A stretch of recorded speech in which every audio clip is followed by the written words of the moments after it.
దివ్యవాణి ప్రేక్షకులకు శుభాభివందనములు. క్రీస్తే పునాదిగా అనే కార్యక్రమానికి మనందరినీ కూడా ఆహ్వానిస్తున్నాం. మొదటగా మీ అందరికి కూడా నూతన సంవత్సర శుభాకాంక్షలు తెలియచేస్తున్నాను. ఈ సంవత్సరం అంతా దేవుడు మనల్ని నడిపించునుగాక. ఈ సంవత్సరం అంతా తన మేలైన ఆశీర్వాదాలతో మనల్ని మన కుటుంబాలని యేసయ్య ఆశీర్వదించునుగాక. మంచిది. ఇప్పుడు మనం ఈ పాట ద్వారా మన దేవాతి దేవుణ్ణి నూతన సంవత్సరంలో ఆరాధిద్దాం, గణపరుద్దాం.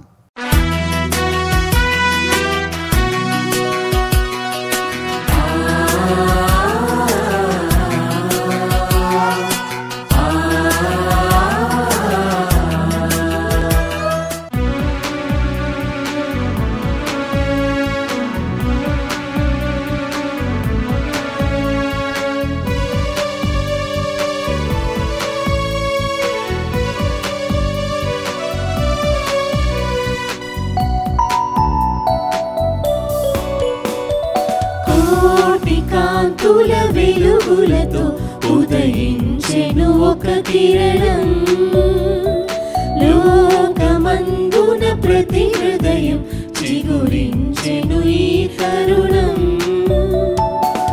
దివిని విడిచి భువిన మనకై మానవునిగా జన్మించెను. దిగులు చెందక గతము మరచి యేసుని ఆరాధింతుము.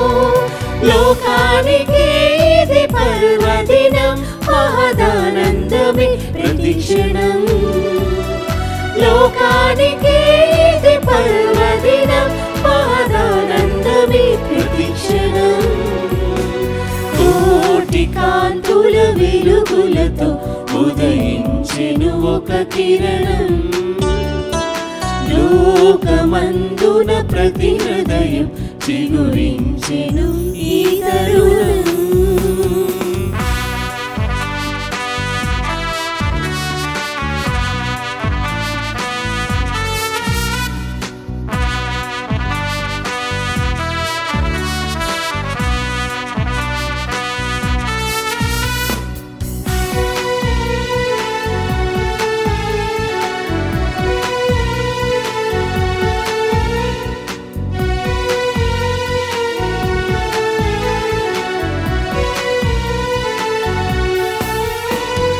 రాజులకు రాజుల రాజు, ప్రభువులకు ప్రభువే తానుగా, మనుజులకు మాదిరి తానై ఉండుటకి ఇలయే తెంచెగా.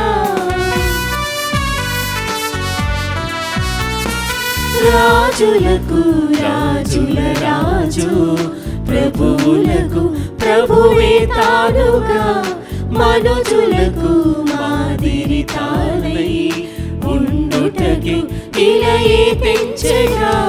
మన కోసమే జన్మించెను, తన ప్రేమని పంచెను. ఆభరములే తను విడచెను, నరరూపిగా వెలసెను. సృష్టికి మూలాధారమైన దేవుడే దిగి వచ్చిన. శోధన బాధలు ఎన్ని ఉన్నా నేటిలో ఇక దరిచేరునా. ఆనందమే ఇక సంతోషమే ప్రతివానికి శుభ పరిణామమే. ఆనందమే ఇక సంతోషమే ప్రతివానికి శుభ పరిణామమే. కోటి కాంతుల వెలుగులతో ఉదయించెను ఒక కిరణం, లోకమందున ప్రతి హృదయం చిగురించెను ఈ తరుణం.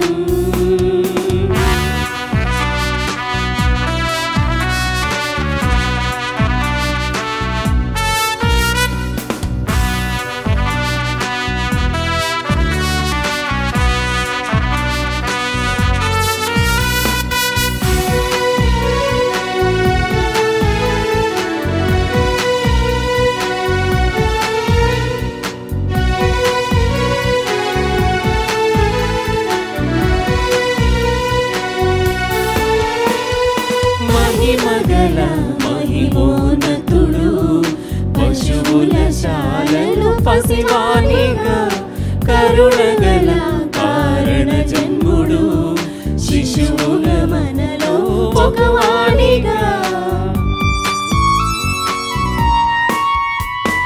మహిమగల మహిమోన్నతుడు పశువుల శాలలో పసివానిగా కరుణగల కారణ జన్ముడు శిశువుగా మనలో ఒకవానిగా ఈనాటికి మన తోడుగా ఉండాలని అండగా ప్రతివానికి స్నేహితునిగా హృదయాల జన్మించగా అంధకారపు ఈ లోకమందు దేవదేవుడు ఉదయించగా ఎన్నడూ లేని వేవేల కాంతులు లోకమందున పవళించగా సంతోషమే సమాధానమే ఇది దేవాది దేవుని బహుమానమే సంతోషమే సమాధానమే ఇది దేవాది దేవుని బహుమానమే కోటి కాంతుల వెలుగులతో ఉదయించెను ఒక కిరణం లోకమందున ప్రతి హృదయం చిగురించెను ఈ తరుణం విధిని విడిచి భువిన మనకై మానవునిగా జన్మించెను దిగులు చెందక గతము మరచి యేసుని ఆరాధింతుము లోకానికి ఇది పర్వదినం మహదానందమే ప్రతిక్షణం లోకానికి ఇది పర్వదినం మహదానందమే ప్రతిక్షణం. వాక్యం వినబోయే ముందు తలలు వంచి ప్రార్థన చేసుకుందాం. మమ్మల్ని మికిలిగా ప్రేమించు మా తండ్రి, నీకు వందనాలు, నీకు స్తోత్రాలు ప్రభువా. ఈ మంచి దినమును మాకు ఇచ్చినందుకు వందనాలు. ఈ మంచి నూతన సంవత్సరమును మాకు ఇచ్చినందుకు మీకు వందనాలు ప్రభువా. మరొక సంవత్సరం మా జీవితంలో మీకు దయా కిరీటంగా మాకు ఇచ్చి ఉన్నారు ప్రభువా. ఈ సంవత్సరం అంతా కూడా మమ్మల్ని దీవించమని ఈ వాక్యం వినబోతుండగా నాయన మాతో ఈ సంవత్సరానికి కావలసిన సందేశంను మాకు ఇవ్వమని యేసు నామములో అడుగుచున్నాము తండ్రి. Amen, amen.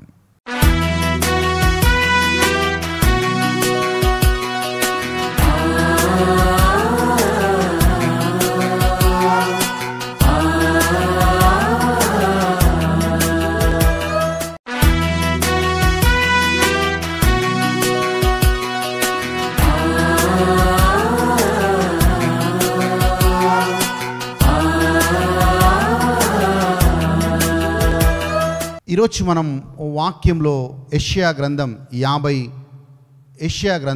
43వ అధ్యాయం 18, 19 వచనాలని మనం ధ్యానించబోతున్నాం. 18వ వచనంలో మనం ఏం చదువుతున్నామంటే, మీరు మునుపటి సంగతులను జ్ఞాపకము చేసుకొనకండి అనే మాట రాయబడింది. చూడండి, అక్కడ వాక్యంలో ఏం చదువుతున్నామంటే, మీరు మునుపటి వాటిని జ్ఞాపకం చేసుకోకనకండి, పూర్వకాలపు సంగతులను మీరు తలంచుకోకండి అనే మాట రాయబడ్డది. అంటే ఎప్పుడు కూడా ఒక వ్యక్తి గతం గురించి ఎక్కువ ఆలోచిస్తూ ఉంటాడు. మనము నూతన సంవత్సరంలో అడుగుపెట్టాం, కానీ గత సంవత్సరం యొక్క జ్ఞాపకాల్లోనే మనం జీవిస్తూ ఉంటాం. గత సంవత్సరం 2024వ సంవత్సరం కొన్ని మంచి విషయాలు మన జీవితంలో జరిగి ఉండొచ్చు, కొన్ని చెడు విషయాలు కూడా, జరగకూడని విషయాలు కూడా, మనం మర్చిపోలేని భయంకరమైన సంఘటనలు కూడా మనకి గత సంవత్సరంలో జరిగి ఉండొచ్చు.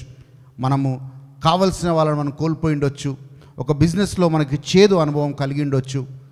ఇలా అనేక రకమైన జరగకూడని విషయాలు 2024వ సంవత్సరంలో మనకు జరిగి ఉండొచ్చు. కానీ దేవుడు ఏమంటాడంటే, మీరు పూర్వపు సంగతులని జ్ఞప్తికి తెచ్చుకోకనండి, మీరు పూర్వపు సంగతులని జ్ఞాపకం తెచ్చుకోకండి. 19వ వచనంలో చాలా ప్రాముఖ్యమైన విషయాన్ని అక్కడ యెషయా ప్రవక్త చెప్తూ ఉన్నాడు. నేను ఒక నూతన కార్యము చేయబోతున్నాను. ఆ నూతన కార్యము ఎంత గొప్పగా ఉండబోతుందంటే, ఎడారిలో మీకు దారులు వేస్తాను. ఆ భయంకరమైన ఆ యొక్క ఎడారిలో మీకు దారులు వేస్తాను. అంతేకాదు, ఇంకొక మాట అక్కడ వాగ్దానం చాలా చక్కగా మనకు కనబడుతుంది. నదులు, ఎడారిలో నదులు పారింప చేస్తాను అంటున్నాడు. అంటే ఎడారి అంటే ఎలాంటి స్థలం అంటే, ఎడారి అంటే మనకి ఏ ఒక ఆశ మనకు ఉండదు. అక్కడ ఒక పచ్చని చెట్లు మొలవవు, అక్కడ ఒక జీవ ఊట మనకి కనబడదు, అక్కడ మనుషులు జీవించడానికి అసాధ్యం అన్నట్లుగా ఆ ఎడారి ప్రాంతం ఉంటుంది. కానీ దేవుడు అన్నాడు, ఈరోజు నీ పరిస్థితి అలాగే ఉండొచ్చు, ఎడారిలాగా ఉండొచ్చు. చుట్టూ ఏ పచ్చదనము లేదు, చుట్టూ అంతా చూస్తే, ఆ ఎడారి ప్రాంతాన్ని చూస్తే మనకి ఎలాంటి నిరీక్షణ, ఆశ కూడా కలగని పరిస్థితిలో మనం జీవిస్తూ ఉంటాం. కానీ దేవుడు అంటున్న మాట ఏంటంటే, నేను ఒక నూతన క్రియను చేస్తాను. ఆ నూతన క్రియ ఎలా ఉంటుంది అంటే, ఎడారిలో మీకు దారులు వేస్తాను, ఎడారిలో నదులు పారింప చేస్తాను అంటున్నాడు. అంటే వాట్ ఈజ్ నాట్ పాసిబుల్, ఏది అసాధ్యము కాదో అది నేను సాధ్యం చేస్తాను.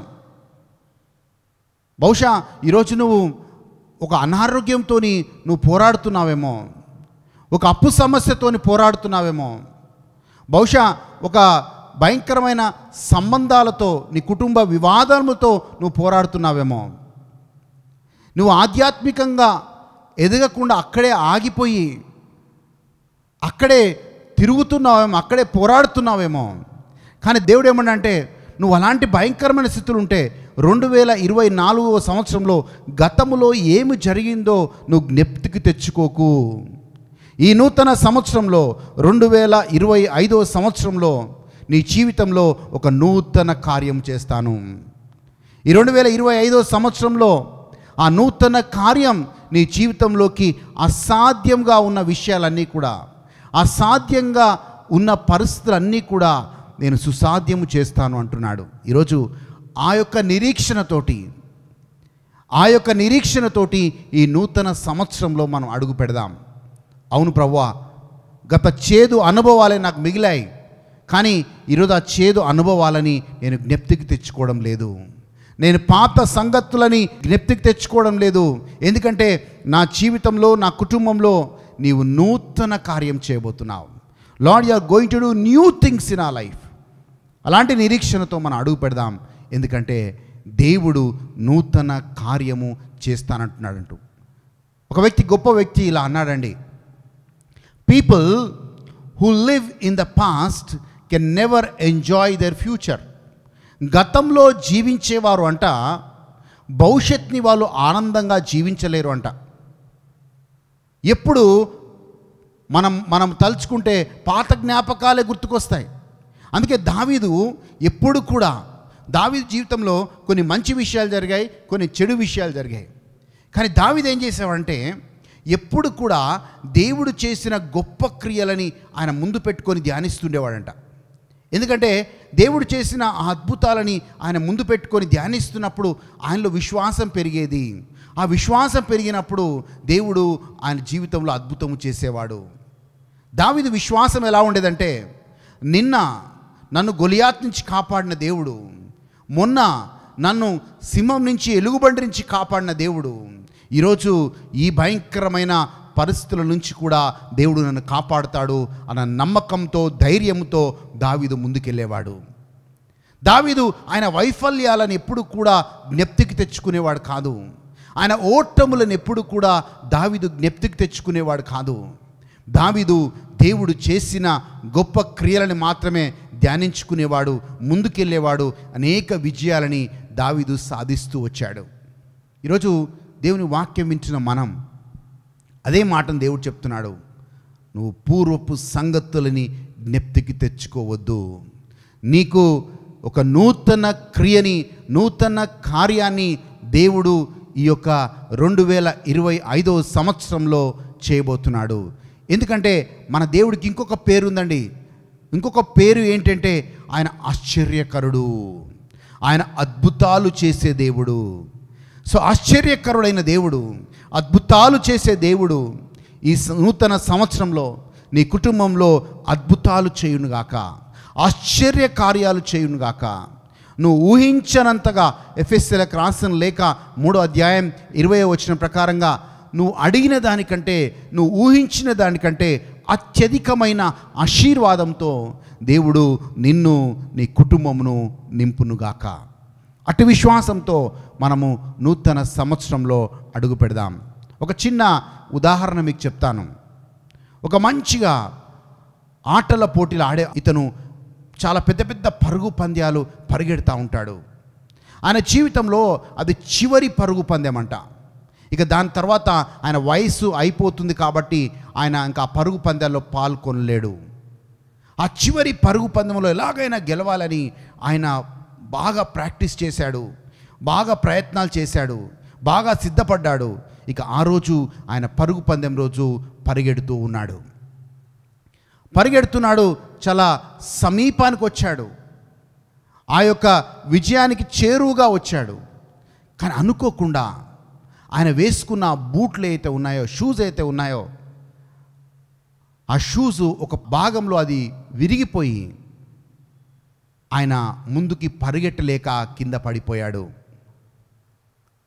చాలా నిరాశ ఆయనకి.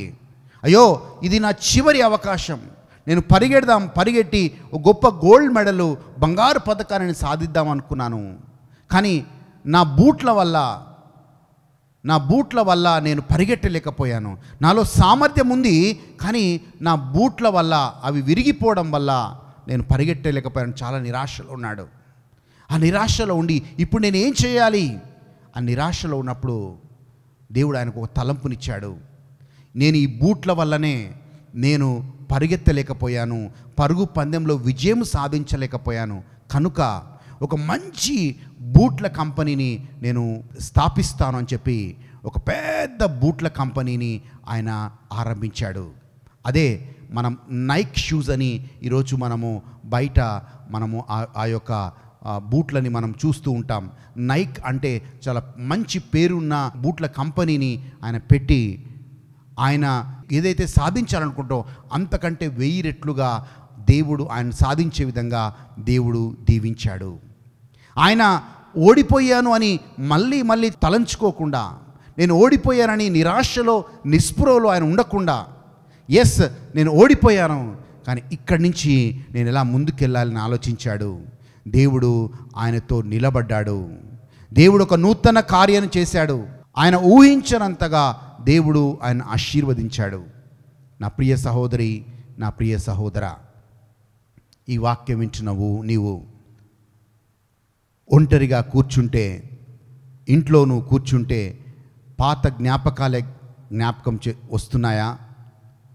నా జీవితంలో ఎలాంటి మార్పు రాదు, ఇక నేను బాగుపడను అన్న ఆలోచనలు నేను వెంటాడుతున్నాయా? కానీ దేవుడు అంటున్నాడు, నువ్వు పాత సంగతులని జ్ఞప్తికి తెచ్చుకోవద్దు. నీ జీవితంలో దేవుడు ఒక నూతన కార్యం చేయబోతున్నాడు. ఎడారిలో దారులు వేయబోతున్నాడు.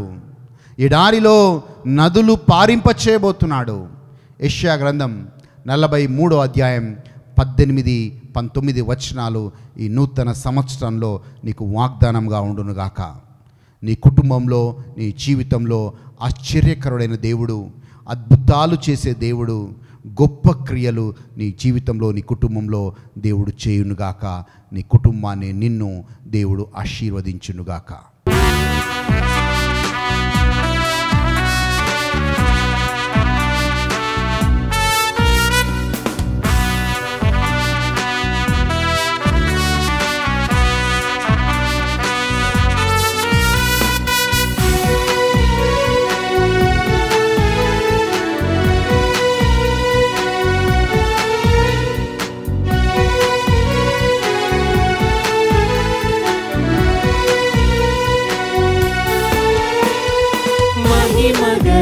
మహిమోన్నతుడు పశువుల శాలలో పసివానిగా కరుణగల